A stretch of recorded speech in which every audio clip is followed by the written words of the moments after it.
আমি অত তাড়াতাড়ি কোথাও যেতে চাই না। আমার জীবন যা চায় সেখানে হেঁটে হেঁটে পৌঁছবার সময় আছে। পৌঁছে অনেকক্ষণ বসে অপেক্ষা করার অবসরও আছে। জীবনের বিবিধ অত্যাশ্চর্য সফলতার উত্তেজনা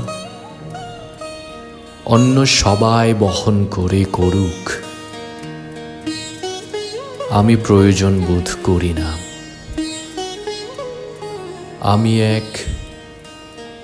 আমি এক গভীরভাবে অচল মানুষ। হয়তো এই নবীন শতাব্দীতে নক্ষত্রের নিচে।